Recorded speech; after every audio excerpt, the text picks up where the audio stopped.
welcome to everybody. I'm Pam Vernon. I am representing the Community Affairs Committee for Kuala, and the group that plans these programs is a subgroup of the Community Affairs Committee. Primarily Dick Davis, Pat Peabody, Nick Laviola, and me. Anyway, I'm going to do a couple quick announcements, and then we'll just turn over the program to Dr. Brooks and Dr. McCullough. We do have CATV here recording today, so just make sure you behave yourselves. If in the Q&A anybody's concerned about being recorded, just let us know and we'll write a question if that's your preference.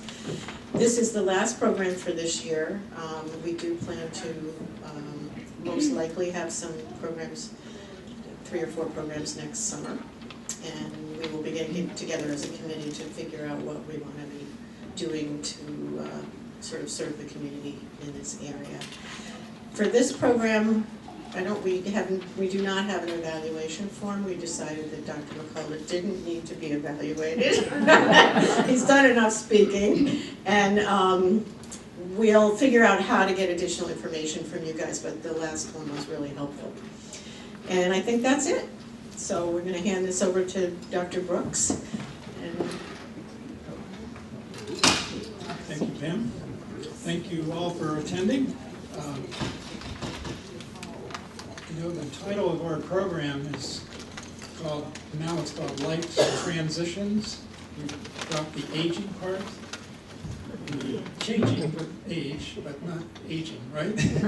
Anyway, so the life transition really is a good segue into our program today, because there's one thing that's really certain about life, and that is change. And some change faster than others, some not as much, and so on. But as the days go by, we're changing all the time. So, of course, we have a wonderful healthcare system in this country, good doctors, good healthcare providers, good hospitals. Their main focus is on treating disease and conditions, which we really like because we need them when the time comes for an event that requires that type of approach. But, when you stop and think about it, what makes us healthier and more content?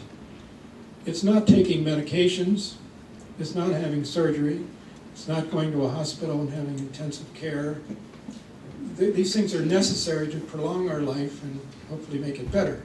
But on the day-to-day basis, what really matters is how we are spending our days, and how comfortable we are, how secure we may be, and how others around us are interacting with us. And so that, in the bottom line, as far as I'm concerned in many ways, is really very important in how we do in the future as going through life's transitions. Well, today we're very honored to have someone who's a specialist in that area. That's Dr. Dennis McCullough, who many of you, I think, have heard before and know about. But Dr. McCullough has been a presence in the Upper Valley for many years as a family doctor and as a geriatric specialist. He's been on the faculty at Dartmouth Medical School for many years and at the hospital. He is really lately best known for his excellent book called My Mother, Your Mother, The Embracing Slow Medicine, A Compassionate Approach to Caring for Your Aging Loved Ones. This book is a must-read for you. I would recommend it. And just as important, perhaps not more important, it's a good read for family members. And the challenge is getting our children and families to read something like this and deal with this, especially when we're healthy. They don't want to deal with it. But I would recommend this book for that reason. And we're going to find out all about this here in just a moment. But I just want to finish by reading a saying on the book in the back, describing what the book's about. It says, family doctor and geriatrician Dennis McCulloch recommends a new approach, slow medicine, shaped by common sense and kindness. It advocates for careful anticipatory attending to an elder's changing needs rather than waiting for crises that force acute medical interventions, thereby improving the quality of elders' extended late lives without bankrupting their families financially or emotionally. This is not a plan for preparing for death. It is a plan for understanding, for caring, and for helping those you love live well during their final years. Now, Dr. McCulloch is nice enough to bring some books along with him, and at the conclusion of this presentation, you're certainly welcome to purchase them. I think they're going for, what, $15, which is a real bargain. And so I encourage you to consider doing that. So without further ado, I'd like to introduce or turn this over to Dr. Dennis McCulloch.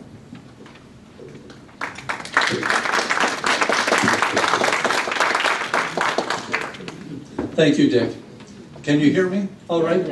All around? Good. Thank you. Well, I'm delighted to be here, and I enjoy an audience that's going to be experienced and I'm sure pretty sophisticated about this.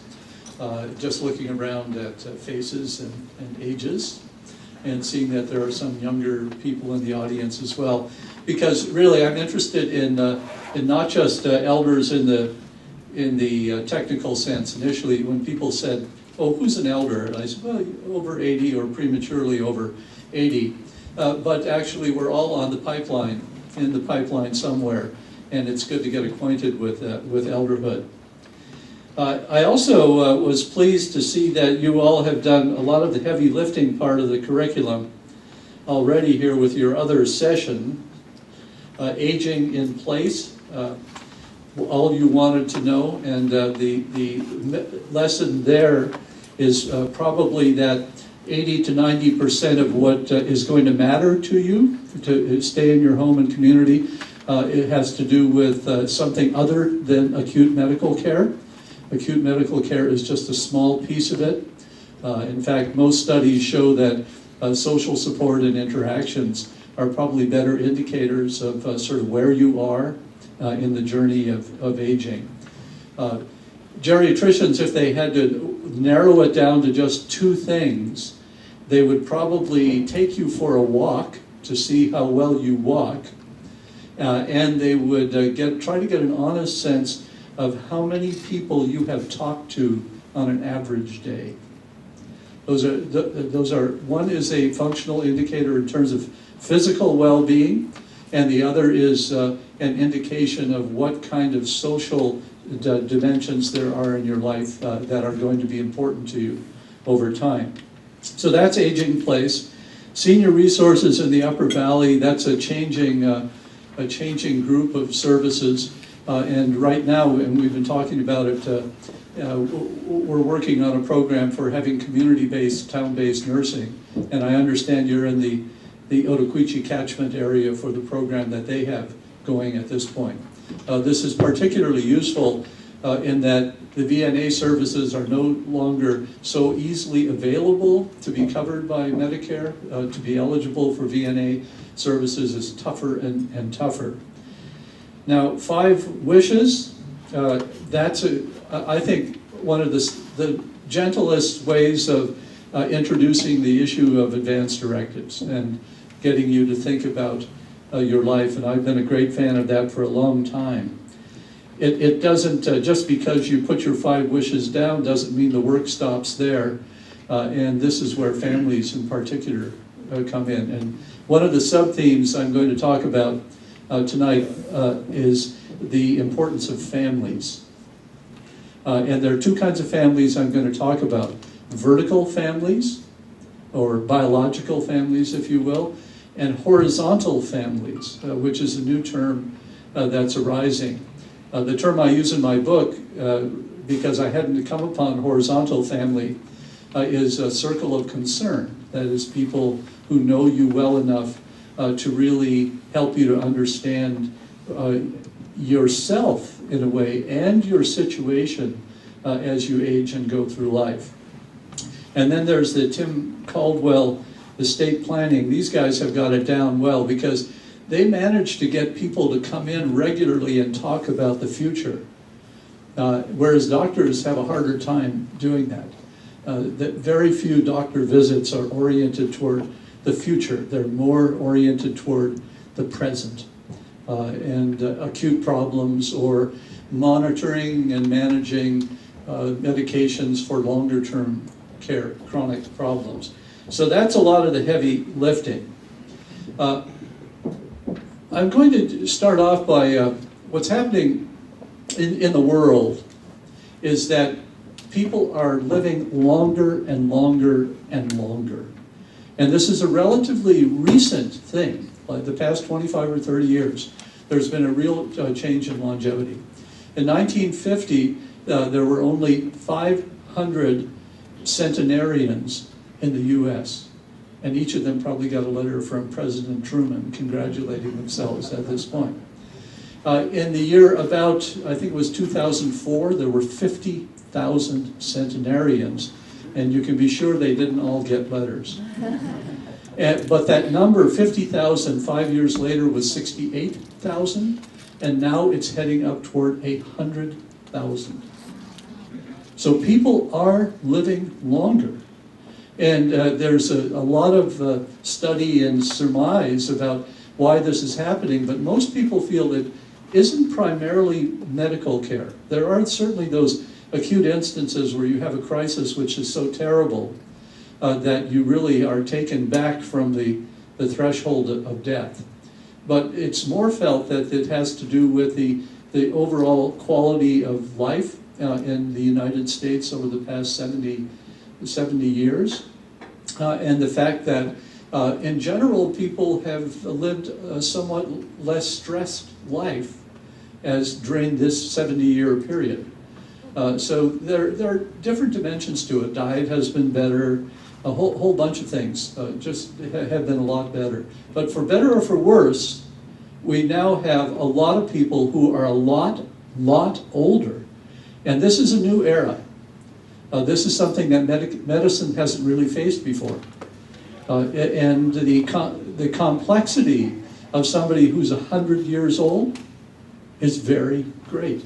It's not like a 70-year-old with a particular problem.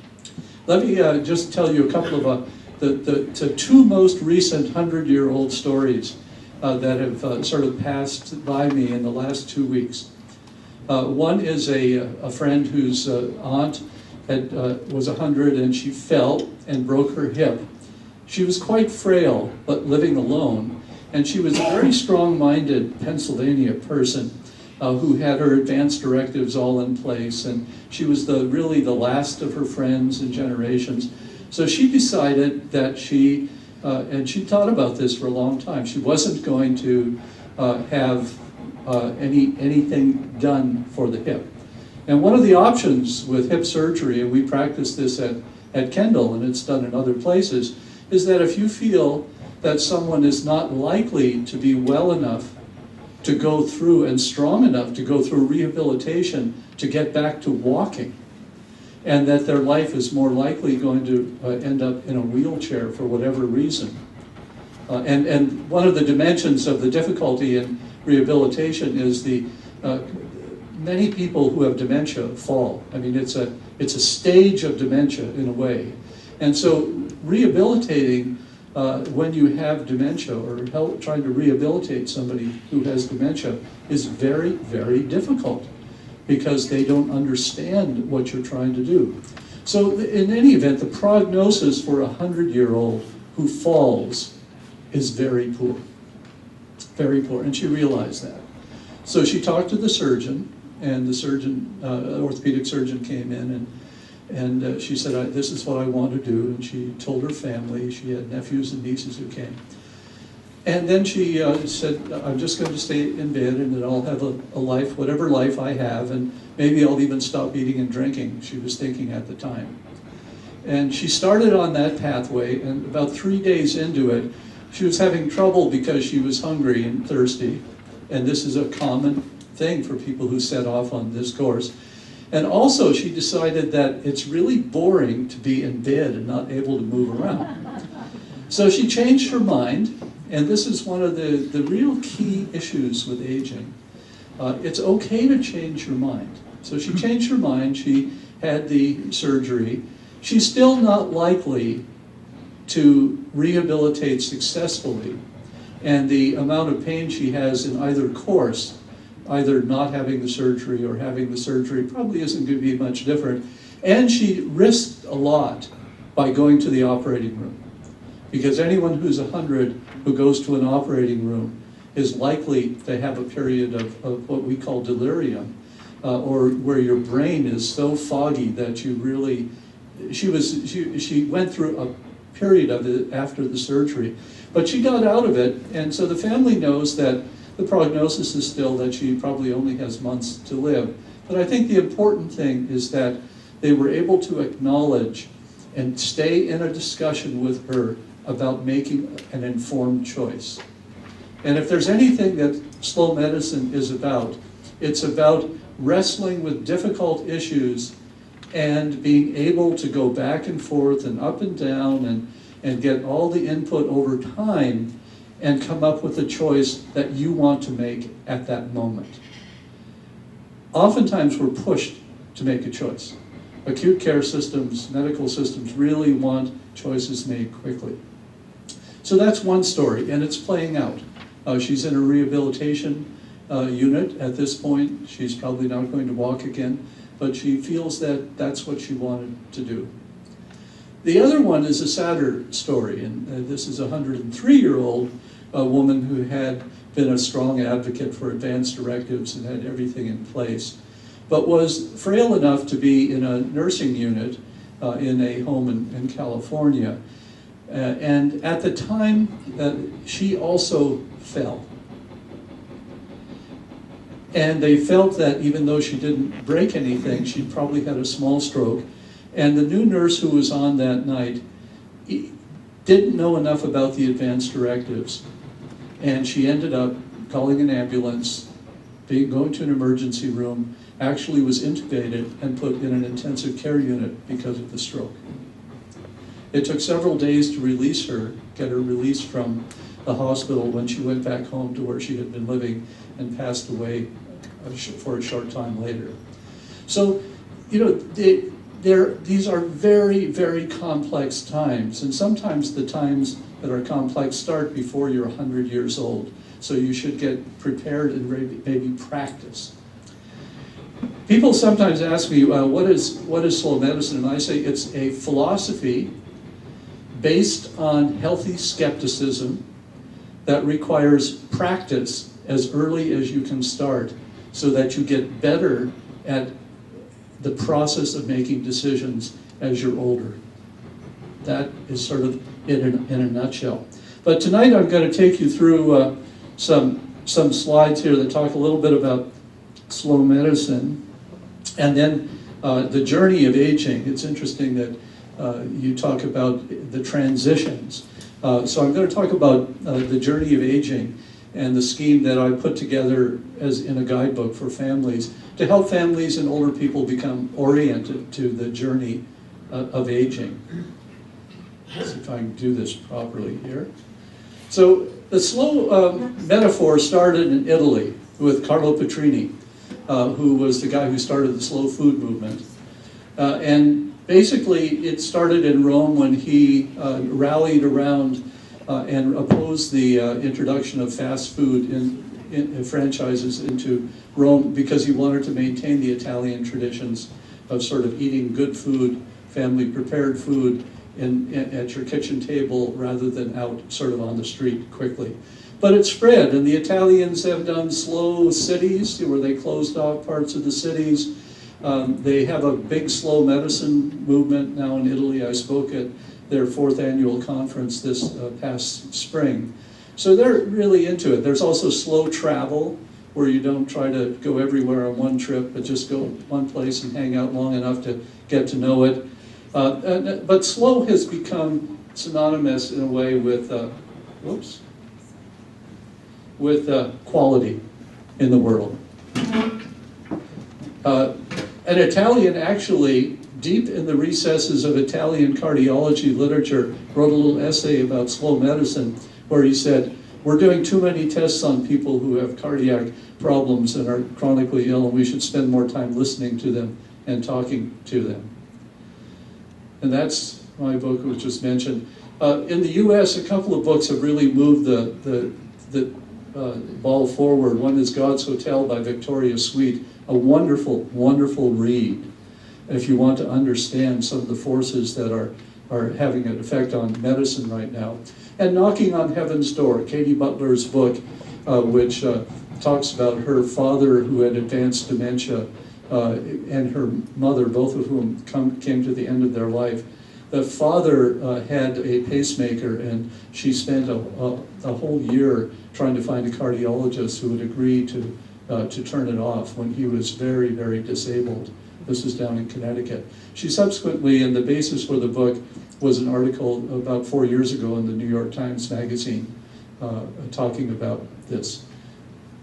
So there are some websites, and so slow medicine is still gaining momentum. Although I had to face, slow emergency rooms and slow ambulances and slower times in the longer waits in the waiting room. People wanted to make fun of it, but the reality is that in many areas of life now around the world, the idea of slowing down to improve the quality of your living is really catching on across a whole bunch of areas. So I'm kind of I'm betting on the turtle as opposed to the hare here as we go along with medicine.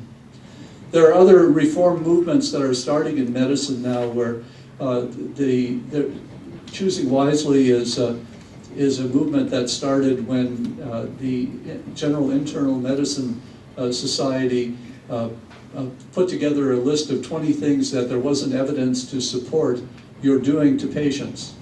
So basically they said, we've been doing these things for a long time, but basically there's no reason why we should be doing them. There's no evidence to support that. It followed that almost every specialty society in the US got on this boat very, very quickly and threw in 5 or 10 or 20 things that they said, well, I guess there's no evidence for this, so we better sort of fess up at this point. So that was a really important turning point. The Right Care movement, the Lown Institute in Cambridge, is a group that talks about avoiding avoidable care, the stuff that isn't going to be helpful to you, and that's another movement starting. But the roots of slow medicine were at Kendall, where I started out as medical director in 1991, and we had a geriatric team practice. And family-oriented care, community-oriented primary care, meaning you ask people in the community what is important for a health system from their perspective, as opposed to have professionals design a healthcare system. And then the Dartmouth Atlas research on the variations in healthcare outcomes and in relation to the intensity of care around the country. That's been going on for a long time. And then, of course, hospice and palliative care. But the piece of this that I'm going to focus on is family-oriented care tonight. Because when I started out as medical director at Kendall, so many people came in and were breathing a sigh of relief and saying, now my children don't have to worry about me anymore. And then their children would come by and say, I'm so glad you're here to take care of everything. Now I don't have to worry about my parents anymore. And so there was a general feeling that Kendall was going to be a safe haven where everything was going to be taken care of and you would never have to worry anymore. And most of us who had practiced clinical medicine for a long time said, it turns out that families show up. In fact, the medical system requires that families show up if there are family members in acute circumstances. They'll call, somebody in a family gets called and said, well, your mom or dad is in the hospital. Who's going to come and help with the work on discharge? Because the discharge planning starts the day they enter the hospital. And that really surprises some families. And it surprises some older people who are in hospital. They thought everything would go smoothly and they wouldn't have to disrupt their family's life. Or somebody would say, well, I can't make it there because of work until 10 days from now. That doesn't work anymore. So families really have to show up. So we convinced people at Kendall that their families were important and really focused a lot on getting to know families early on, so they know we knew them and they knew us, and we were forming some kinds of bonds of trust, so that when it came to difficult decision making, we would be able to have a basis for having difficult discussions. For instance, if there was we were able to recognize early problems with cognition loss at Kendall, because it's like living in a glass house in a way, that people are walking around and you see their interactions, and so people pretty quickly get savvy about people's shortcomings in terms of cognition. So when we felt that somebody was getting to the point where cognition was becoming a larger problem, we would hold an early family meeting and say, you know, I know that where you are, you may not be having enough interaction with your parents to realize that there are some problems developing, but their friends and neighbors are, and we are too, that there are things going on. And denial in families is huge. And it's a great way to function as an adult child. If you can just deny that anything is going on with your parents and it'll all be taken care of, it's a great strategy for the time it works. The problem is it doesn't work forever. Some families, you had to wait until, we had one family that was, it's kind of funny in a way, because everyone feels their parents are amongst the most complicated people in the world.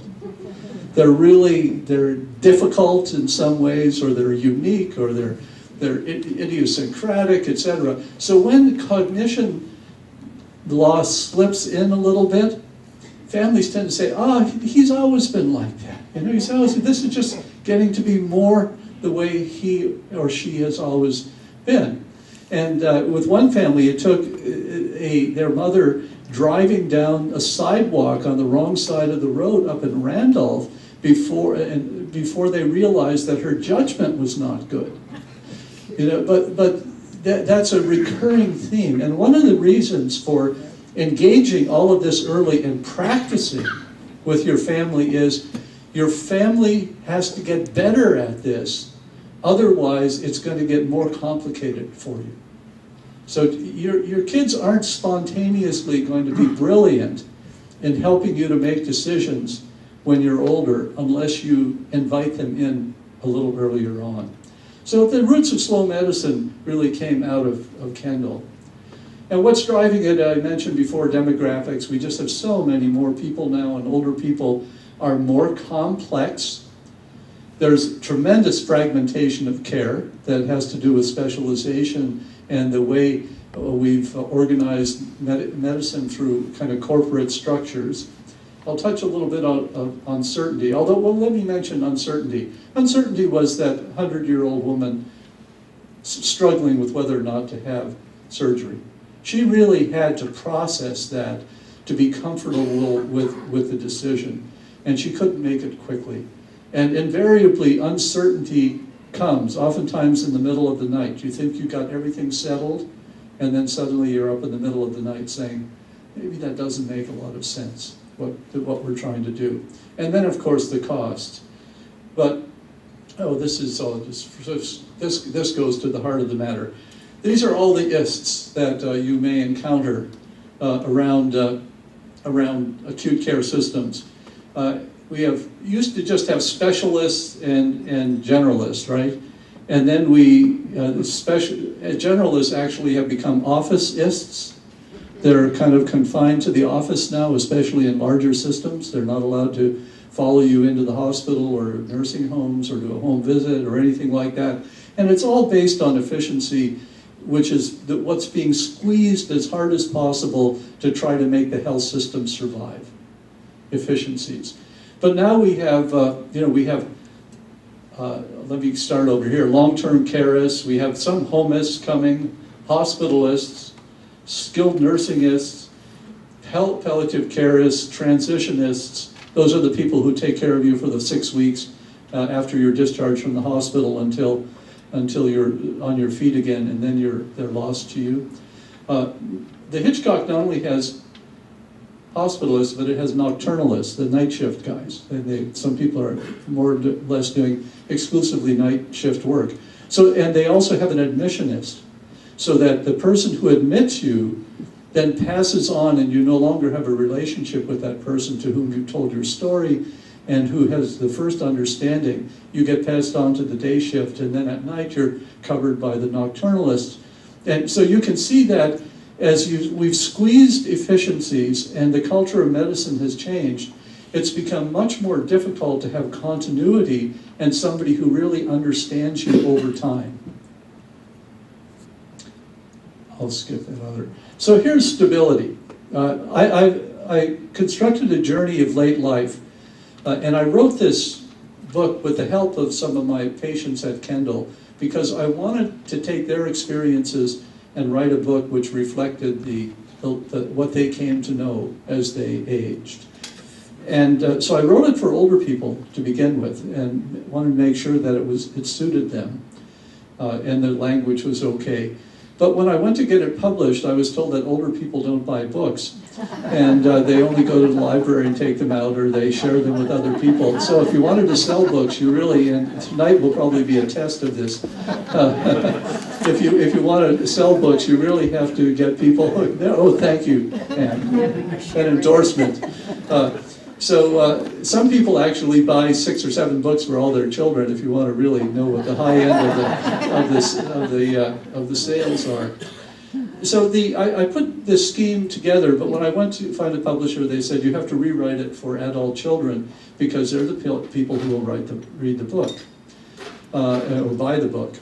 So I wrote it for adult children, but I sneaked in all the stuff for older people so that it still felt comfortable to be read by either an older person or a family member. And my goal was to help to create discussions, because as was pointed out, it's not always easy to have a discussion with your children about these things. You know, you're in good shape. Why are you worried? Why do you want to talk about this? So there's a lot of resistance to these talks. Now, so I put together 8 stations, and I'm going to go through them quickly, commenting on the family aspects of it. Now, stability is everything is going fine. You have a check-in telephone call with your kids periodically, and they're wrestling with a little evening sort of fall flies coming in here. They have their own issues. I mean, they're busy, they have work, they have children, they have debts, they have all this stuff going on. And they are happy to hear that everything is going well. So if you want to take good care of your children when you're older, you always tell them everything is going okay, and you don't share all your problems because you don't want to bother them. Similarly, they oftentimes don't want to share their problems with you unless it's perhaps around the biggest issue that geriatricians find talking with people, and that is money. That the money issues oftentimes sort of arise in the clinical setting more often than I ever realized would happen. And parents never stop struggling with their relationships with their children. One woman who's in her 90s on her dying bed, and she said, I don't understand why Elizabeth and I had this oil and water relationship. I mean, she couldn't, it was hard for them, either of them, to get it straight over time. So stability is when everything is just fine. And we also call this the recreational retirement stage of life. And if you're lucky, it can go on for a good long time, if you have good health, you know, into your 80s. And then people get in their 80s, and suddenly it's easier to maybe go on the cruise where you don't have to get off the boat if you're going to travel, or that you don't want to leave the country at all, that you're just feeling that it would be too difficult to something you encountered a medical problem, for instance. So the whole issue of security sort of comes in your 80s. First of all, you're getting smarter. You know you want to be around somewhere where you can get some help. But at this station, stability, this is the beginning of the reconstitution of the family. If you talk to family sociologists and look at what they write about, there are 2 stages in the life cycle of humans and families where there's a lot of difficulty, conflict. One is pretty obvious, it's adolescence, where it's just built into being a parent with children. That almost invariably there's conflict because they want to go out and do all these things, and you have to be their conscience in a way and keep the reins on to some degree, because you know that kids can get into trouble. I mean, the adolescent brain is not developed enough to really make good judgments. I mean, there's a lot of great evidence on this now, which is why, for instance, the driving laws have changed in many states, and adolescents, when they get their license, cannot drive with a bunch of adolescents in the car. You know, and there are people who are pushing on this research and saying, we have to pay more attention because there's such a huge death rate with auto accidents, for instance, because adolescents are risk-taking. And if you put a bunch of them together, they get risky. So they're trying to get out and do things. You're trying to keep them in until you get to the point where you want to throw them out. And then you've successfully kind of gone through the transition. The second time is this time. Because as you get older, the family is necessarily has to come together again in a healthy, functioning family. That even if there are difficulties in relationships, the more problems that arise for older adults, the older parents, the more likely the old conflicts between siblings and between parents and children are going to emerge again in some form. And man, we had family meetings at Kendall where you wouldn't believe the stuff that came out, you know, that people who hadn't talked to one another, and now I understand the parable of the prodigal son better. You know, suddenly the prodigal son who hasn't been in touch with the family for years comes back and suddenly is welcomed into the family, and the siblings are really upset. Where have you been, Joe, all these years? You know, so the dynamics of this time get very, very complex. So the advice I give in the book, and coming from my patients, is that early on, when you're still at this stage, you have to figure out some ways to deepen the connections and relationships with your children. Or if you don't have children, this is where the idea of the circle of concern or the horizontal family comes in.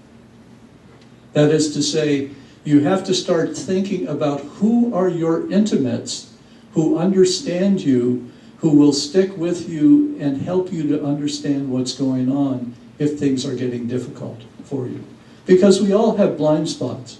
We have things about ourselves that friends, intimates understand better than we do. And the other challenge going on right now is, I have two psychiatrists, classmates from medical school, who wrote a book called The Lonely American. And they reviewed the literature on basically intimacy relationships. And it turns out that in the 1980s, and surveys showed that most people, as they were growing older, had 5 to 7 intimates, people that they would share almost any kind of concern or problem with. As we've gotten into the 21st century, that number is down to 3 to 4. So we have fewer intimates, and yet as we're living longer, many of them are not going to be intimate with us for the whole journey, because the journey is going to end for some along the way. So one has to continue to cultivate this horizontal family, because they're the folks who are going to help to enforce, for instance, advanced directives. When a doctor comes in and says, you know, I can't do this. I know it's in your advanced directive, but I don't believe in that. And doctors override advanced directives not infrequently. Surveys show about 30% of the time, 30% of doctors say that they have overridden advanced directives because they felt it was the wrong thing to do, what somebody wanted. So you have to be aware that these are continuing issues, advanced directives and having things happen. So this is the first kind of deepening the relationship. Now, compromise is the second station. Compromise is when you have to ask for help even if you don't want to. And that applies to almost every older person in New England. This is a real independent kind of place. So people are very reluctant to ask for help. But she's wrestling with a new computer, and she's going to have to call somebody because it's not working the way she hoped it would. And she's not going to call her adult children. She'll probably call her grandchildren, because her adult children may not know much about it. But the idea is that one way or another, you're going to be asking for help with shopping, or driving, or some cleaning, or yard work, or medications that get too complex. You have to ask somebody for something. So this is compromise. And this is where an extremely delicate dance has to happen between your adult children, who indeed are more competent than you are in many ways of the world right now. So they could solve problems faster than you. They have access to new tools for things. But on the other hand, we know that if you don't have a chance to continue to solve your own problems or work on them, that your health in general goes down. It's called self-efficacy. That is to say, you feel, one measure of well-being is that you feel that you can make changes in your own life, that you can change the way things are happening for you. So the dance is that children can get things done a lot faster, and you are trying to maintain your autonomy. So there's this kind of interdependence that happens at this compromise stage, where some of your children are going to be better at dancing with you and allowing independence, and others are not. But it's a learned process to develop the skills of dancing well with your older parents. And my wife and I have only one daughter, and at times she just seems great, and then at other times she has very big feet when we get into these dances and deciding sort of what's going to work and what isn't going to work for us. But she keeps showing up, which is really, I'm very proud of her. And then quickly, here's another, the third station. These are situations. The book is set up so that if you look at the stations, you can tell roughly where someone is, where a family is, or where an older person is. And crisis is pretty easy to identify. It's where everything has you've had to mobilize or get engaged with some help. It could be the hospital, it could be the police showing up and asking you about sort of having bumped a car and not acknowledged it somewhere along the line. It could be neighbors reporting in to your children that things are not going so well with your mom and dad. Maybe you could come and visit them and take a look at what's happening. So crisis is where almost invariably, first of all, the older person loses some degree of autonomy. You don't have a lot of autonomy when you've got a mask on in a hospital. You don't. You're really at you're there and being controlled by other people. And because you've lost autonomy, you need somebody to represent you. You need somebody who knows you. And it used to be historically that the family doctor or the general practitioner would be with you there because you've been with them for so many years that they know your idiosyncrasies, your values. Even if you didn't have advanced directives, they probably had some sense of the way you make decisions, the way you operate. And they're there as an advocate. We have now stripped people of that advocacy role. Doctors are rarely involved longer term as advocates, unless perhaps they're your personal friends who come in and function in that role. But by and large, that's not happening anymore. So you need advocates when you're in the hospital. The golden rule of geriatricians is that any older person in the hospital needs to have a family member there 24/7 if possible. Because so many things go wrong. The literature of the things that go wrong in hospitals is enormous. And having somebody who is monitoring that in a way that is not offensive to the doctors and nurses who are trying to do their work And that's another aspect of the training of your children. I mean, your children can get you into trouble when you're in a crisis by being difficult or being anxious. So you've got to figure out how to get the steadiest of your vertical or horizontal family members into place to help out. The rule of thumb that we talk about is never go alone, even to a doctor's visit, because you will hear so much more if you have somebody with you who's got a second pair of eyes and ears and a sense of what a doctor is trying to say. So there's where you can start practicing, even if you don't have problems now. Bring somebody with you, compare notes at the end of it. You just need somebody to be there. I call it witnessing. It's like the Quaker tradition of they're there to witness what's happening, not necessarily to be an active participant. But witnessing is very important. And then I'll go through these fairly quickly, and then we'll move on to some other slow medicine stuff. Recovery is where older people are shortchanged because the Medicare system doesn't take into consideration that a 90 or 95-year-old needs a longer time to get over something than somebody who is 65 or 70. And the system was designed for 65 and 70-year-olds, just like Social Security. You know, it came about a little bit later, but the idea was that there wouldn't be all these older people who would be needing rehabilitation. But in fact, most of the rehabilitation work being done now is on older people, just as most of the hospitalizations happening are for older people. Half the revenue stream of every hospital comes from Medicare. This is where the cost is.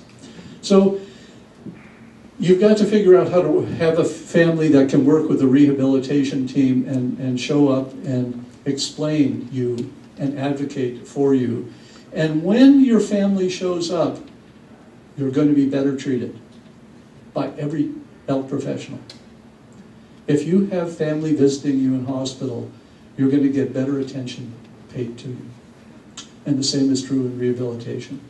As opposed to saying, well, mom's in rehabilitation, you know, and she's going to be there 2-3 weeks, I can just kind of let them take care of things. Showing up makes a difference in terms of quality of care. This is decline, and I'm not going to focus too much on this other than to say this is where everyone is trying. The older person is trying, the family is trying, the caregivers are trying, the physicians are trying, but it isn't going to get any better. It's going to slowly slip down. This is strokes, Parkinson's, dementias of various kinds, chronic organ failures where there's just a sort of a petering out of energy over time. And the thing about decline for families is that this is a very, very, very long period. An average period for Alzheimer's would probably be in the 12 to 15 years. Parkinson's, same or more. Chronic heart failure, which used to be a pretty much a short-term, like some kinds of cancers, a short-term prognosis. Now people with medications and good technological help are kept going for a longer period of time, but at a lower level of function. So decline is where you got to figure out who's going to sort of stick with this and how the responsibilities within a family are going to be shared, or in either, once again, a vertical family or a horizontal family. And then the family is very important here too, and this is a station that one of my patients really opened my eyes about, and she said, you know, Dennis, there are some mornings I get up and I realize that I don't have the energy to go on, and it doesn't seem so terrible anymore. I'm kind of ready to throw in the sponge. But by noontime, I kind of feel a little bit better, so I get through my day. But this is what's happening to me now. I'm going up and down, and I'm coming to grips with the fact that emotionally and psychologically and spiritually, I'm getting ready to pass. It wouldn't be the worst thing in the world to pass. And families if they're alerted to this, can begin to sense in a relationship with a parent, to hear those inner voices that are sometimes not even spoken so clearly. With my mom, I remember it was, and for many people, it was helping her to eat. How much energy she really wanted to put into eating. It was getting too difficult for her. It was more difficult to eat than to not eat. So when this happens, somebody needs to be aware that the change is going on and to help to bring that discussion about and communicate that sense. Because by and large, the medical organizations, long-term care or acute care, are oriented toward keeping people alive at all costs. That's the ethic that continues to work. And it's the current ethic is treat until people can't stand it anymore, and then go to palliative care. So, but early on, we're very different. Some people can stand it for a long period of time, and some people want to give up a little bit earlier because they see the quality of life eroding.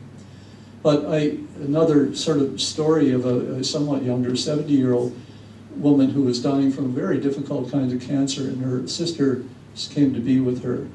And the husband of one of the sisters had been a long-term hospice person. And so the family was very steeped in hospice. But when the sister had talked to the sister who was ill, talked to her two sisters about the fact that she didn't feel she had the energy to take on any more chemotherapy or treatment. When they went in and brought it up, the oncologist was stunned and said, "How can you possibly not want to fight more?" She died 2 weeks later. So this is what's happening in the world of sort of hospice and palliative care in a way, that there are some cultural patterns in medicine that are so strong that if you want to modify the kind of intended course for the future that you're talking about through your advanced directives, you really have to figure out how to bring your forces together to help to emphasize that this is indeed what you want to do. So once again, it's the family, horizontal or vertical, that kicks in. And then death, and I'm not going to focus on this too much, but basically it's always a better come now moment. You want someone to be there from family, to not be alone when you're dying. I've been surprised by how many people continue to fear the process of dying even though they're not afraid of death itself. And having somebody with you is really very different from being alone. Nobody should have to die alone, really. It would always be best to have someone there with you. The presence of a person is very, very comforting. You can see it happen so easily when you walk into a room when there's a family or close friends present. And then the grieving and legacy part of it is extensive. It goes on, not just for immediate family and for a short period of time, but these are losses that you don't fill the holes. You do not fill the holes. That the sense of loss keeps popping up for the survivors. I should have brought a wonderful poem by one of my patients at Kendall, who's in her 90s and writing fabulous poetry. And she talks about, one of the lines in the poem is, "Why are you weeping?" Because she's looking and saying, this has happened for me. This is not the worst thing that can happen. She's anticipating her own dying, having gone through it with her husband just a year ago.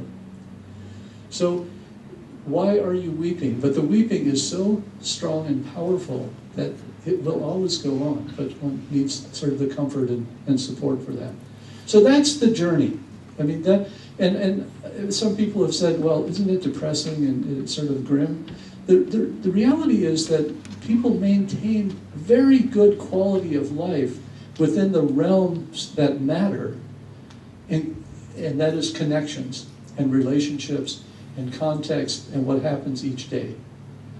I met a PhD student who was doing a research project in Milwaukee looking at sort of aging and perceived quality of health and quality of life. And in the Chinese community in particular, she was amazed that the surveys were showing that people had, despite their listed disabilities and problems and strokes and things like that, they were listing that they had very good health.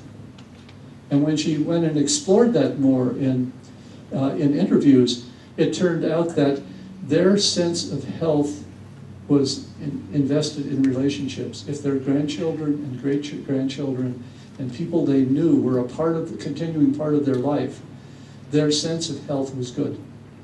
So it may be that one of the reasons we tend to complain a lot about the physical things going on is because we're really a little short on the emotional, social, psychological pieces, or spiritual, which is so important too, which keeps people going.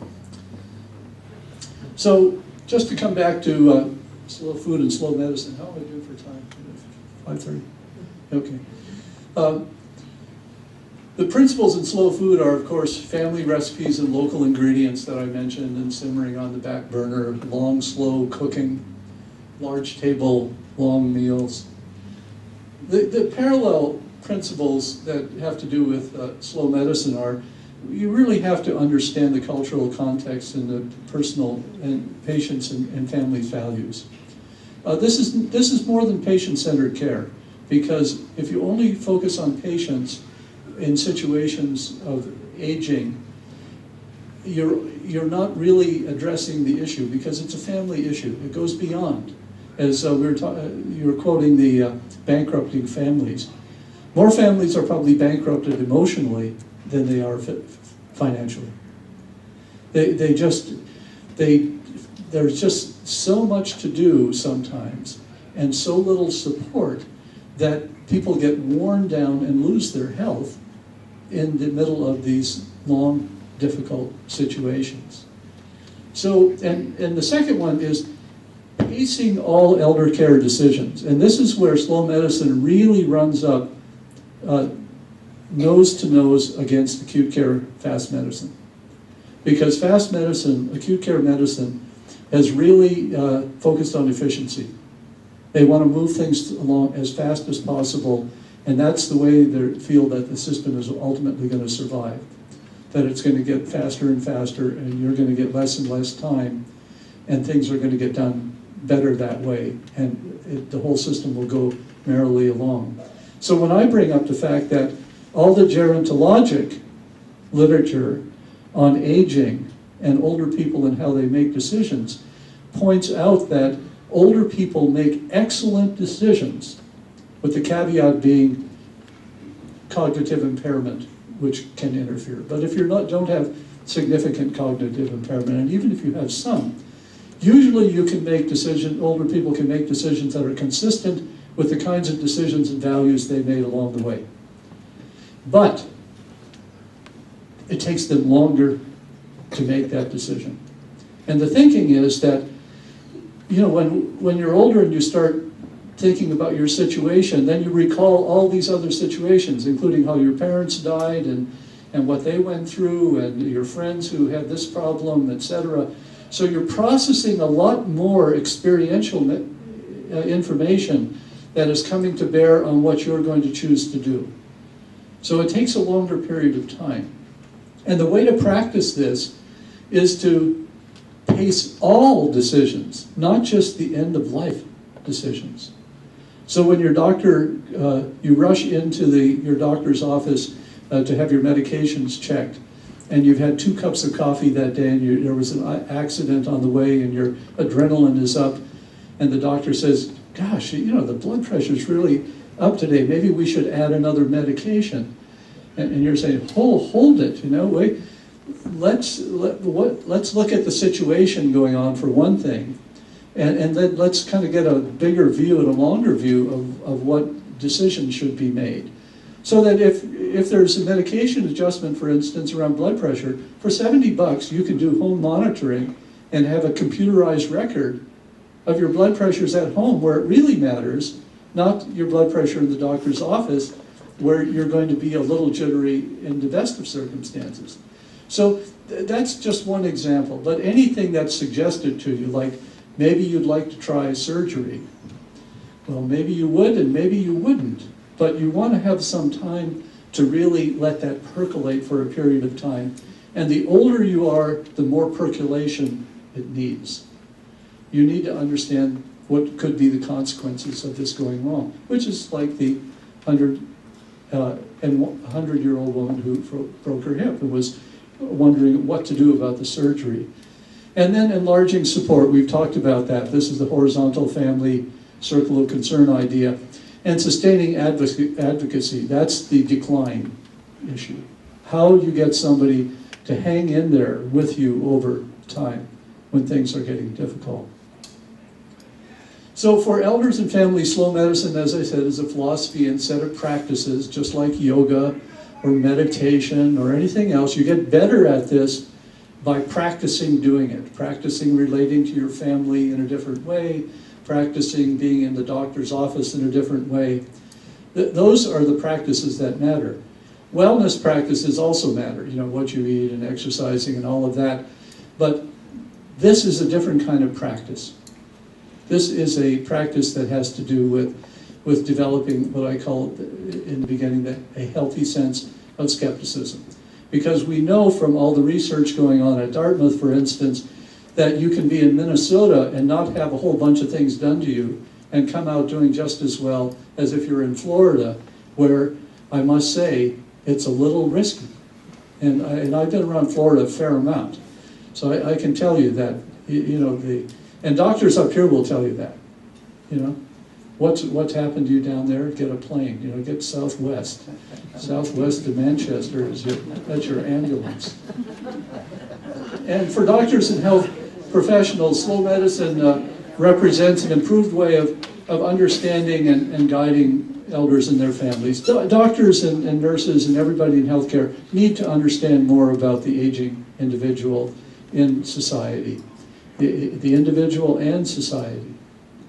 As I say, it's new territory.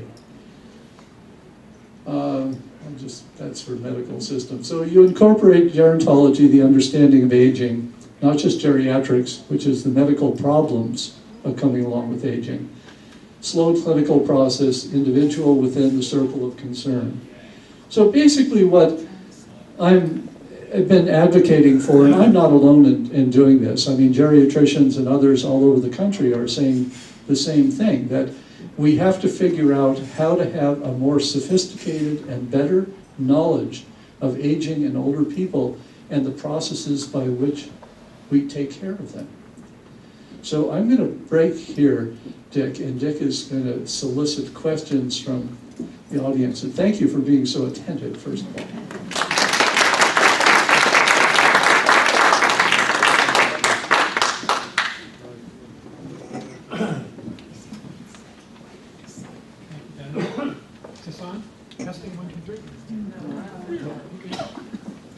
Now it is. Green light's on. Are there any questions for Dr. McCullough? I can start with one. Could you use the mic so we can all hear? I had an experience this year being in the hospital, and we were working with the hospitalists against, when you mentioned the family doctor in the cutoff, and I found that situation anything but pleasing. And how does one, as a patient, sort of override this? I mean, like every day I saw somebody different. They were speaking different languages half the time. And here again, we're in Florida. And do you have any advice on? This is where advocates come in. Because as a patient alone, you're struggling to kind of take care of what you're in the middle of. And so you need to have somebody who's sort of a strong advocate for somebody who can have a continuity relationship with you from day to day. Sometimes it's someone like a chaplain. Other times it can be a discharge manager. It may be in some instances, a medical student or a resident who you say, right, looking them in the eye, I really want you to be my doctor so I can talk to you several days in a row about what's going on. So you have to try to pinpoint somebody. There are a lot of wonderful people in medicine, practicing physicians, nurses, staff, a lot of them.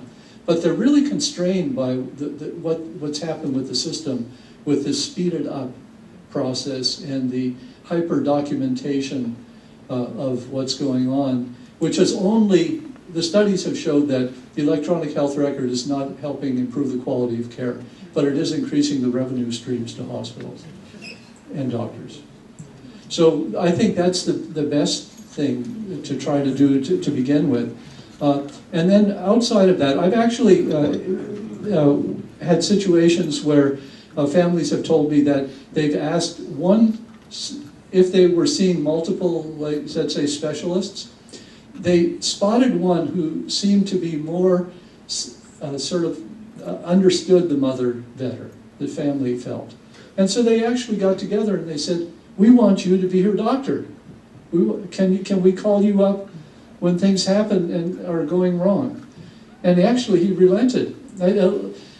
Physicians don't mind doing this in some instances, but they can't do it for their whole practice because the breadth of their responsibility and the numbers of people they have to take care of is too great. There's a pilot program that's been going on in Seattle for some time where they cut down on the number of patients that a general doctor was responsible for. Almost all the doctors ended up giving their cell phone numbers and personal home numbers because they realized that they could talk with somebody and get a better understanding of things more quickly and avoid saying, go to the emergency room or get an ambulance in this spot.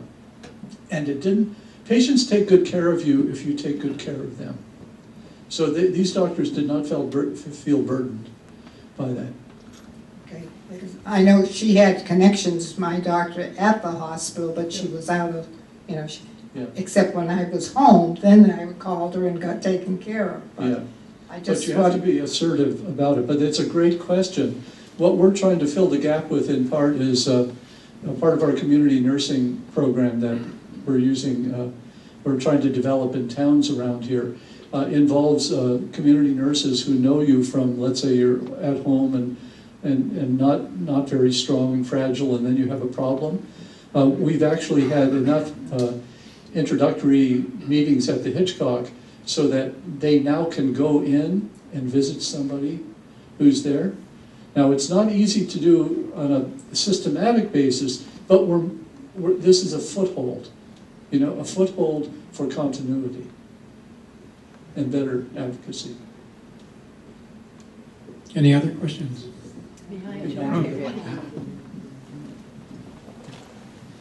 What do you recommend families do when the elder person should no longer be driving and is afraid to give up the wheel for loss of his or her freedom? Yeah. I have a part of in the chapter on compromise, I deal with the driving dilemma. Generally, here again, we'll go back to older people making good decisions if you give them enough time, unless there's this cognitive impairment element going on. And so the idea that we have practiced at Kendall and is more widely used now is you explore driving with somebody, and what you find out is that people have voluntarily given up parts of their driving along the way. And so you talk about this being this is a process that takes place over many years. So many people, my aunt for instance, who's 93 and lives alone on the end of a dirt road in northern Michigan near a river that floods every year and drives her out. She says she's still driving, and she drives to take care of older people. She drives them around and helps out and stuff like that. But she says, and every time I go back and visit with her, she's my only surviving aunt at this point, she says, well, I don't go to Marquette anymore. That's 100 miles, okay? And I don't go out if the storms are bad. And now I usually don't go out too much at dark. And she was so proud of this. She said, I found another way to get to the supermarket where I don't have to go on the US highway.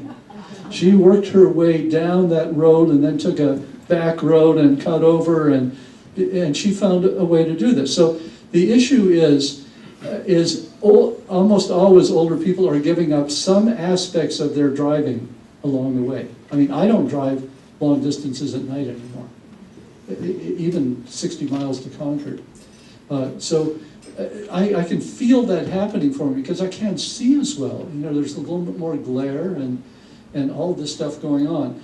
So before you get to the ultimate step of saying, give me the keys, you try this approach. And then you get to the point where, and this is the delicate dance, where the delicate dance gets a little bit tricky. There's the sort of the maple syrup in the gas tank kind of approach to it. Or things that go wrong with the car and an older person can't really get it repaired again. And then you're kind of slow to help do that. That's not the best way, but I think that people tend to get the idea. One other technique is the peer technique.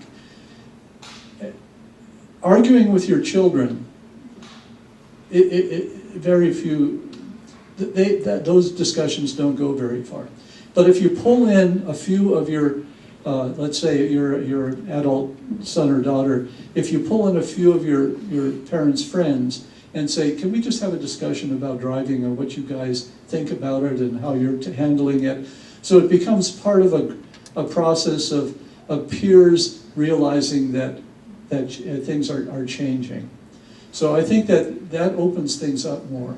But this whole thing about child to parent discussion is extremely difficult unless you've gotten practiced at it, as I pointed out at the beginning.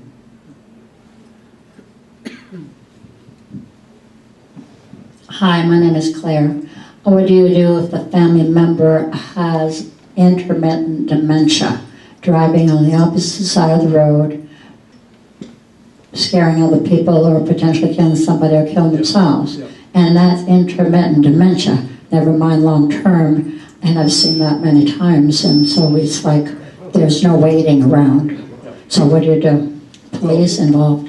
You know, cognition can, you know, there are better days and worse days with cognition, just like everything else, just like, you know, your knees and hips and back and all the rest of it. So it can be intermittent, but if you're not making progress, almost every state has a process for reporting anonymously that something is going wrong. And I must say there are times when I've seen an older person struggling to find their way through a difficult traffic situation in the Upper Valley, where I get right up to the point where I'm ready to write down their license plate number and just tell somebody about it, because you can see that it's leading toward something. But I think that the peer discussions are probably a better way to do it. But at some point, it's too dangerous, and you have to say no more. Other questions or comments? Who's back here? Hi, for your guests at Kendall, do you have Medicaid beds there if their assets run out? Do you have beds available for Medicaid? Yeah, that's a good question. Kendall was only allowed to come into New Hampshire as its first continuing care retirement community with a whole spectrum of services, from independent living through assisted living and on to a skilled nursing level, with the understanding that the beds would not be used for Medicaid patients because the state of New Hampshire did not want to increase the total number of Medicaid beds in the state. This is a strategy that's also going on in Vermont and many other places. The good part of it, the bad part is that there's this constant pressure on nursing homes in terms of the financial pressures that come with having more Medicaid patients than they can afford to take in because they can't successfully run the business. But the positive part is that the states are really developing more programs to help keep people at home who are Medicaid eligible, and it's less costly to do that. Many countries are doing this far better than we are, but a part of the issue is that we have more fragmented families, I think, because we have a large geography, we have an economy that moves people around a lot. We have kids who have a kind of a view of life that they want to be off in other places as opposed to living close to you. So it's a two-edged sword, really. But I don't think that's going to change. Neither state is going to increase the number of beds in nursing homes. And in some parts of the country, or in Canada, for instance, where they have very stringent approach to development of nursing home beds, if you need a nursing home, you may be transferred 100, 150 miles away from where you live, which is a huge burden for families and supporters. Any other? I have one question. After January 1st, next year, 2016, physicians will be reimbursed for making the total office visit dealing with advanced directives and advanced care planning. Do you think that's going to maybe, because as you pointed out, a busy doctor, Yep. to do that with an office visit for somebody with back pain or a cough or something, they're not going to deal with that at that time. It isn't going to change overnight. I think it's a movement in the right direction, but if you look back at the medical education curriculum in medical schools and in residency training, starting in the 1980s, when the hospice Medicare benefit, for instance, came in, there was a real effort to put into the curriculum skill development training on how to be more comfortable having these discussions. It never took off. It never took off. And I think it's more than just the financial piece. It's a skill that requires emotional development and understanding of yourself. One of the things that I did in the 1990s at Dartmouth when I was running one of the programs for third-year medical students is I developed simulated patients and videotaping. So students had to give bad news. They had to talk about these things that were uncomfortable. So some of them got better at it, and right now I'm a volunteer in a program, and I welcome any of you who are interested to volunteer in the same kind of part of the curriculum, where I am playing a man who's terminally ill with cancer of the pancreas who wants to talk about termination of care and advanced directives. I've been impressed that this group of students really was very comfortable doing this, by and large, the ones that I've faced. So I think that there's some hope there. So I think part of it is skill development. But there's another, makes me smile in a way, because I remember the very day that I'd see people, once a year I do a review with people at Kendall. And I'd always talk about advanced directives and it's everything in order, et cetera. And after I'd been there for 5 or 6 years, somebody in the middle of one of this said, Dennis, I don't want to talk to you about these hypothetical things about what's going on. I want to talk to you about things that are going to make me feel better now. So it'll be interesting to see how the patients respond to the opportunity to have these discussions.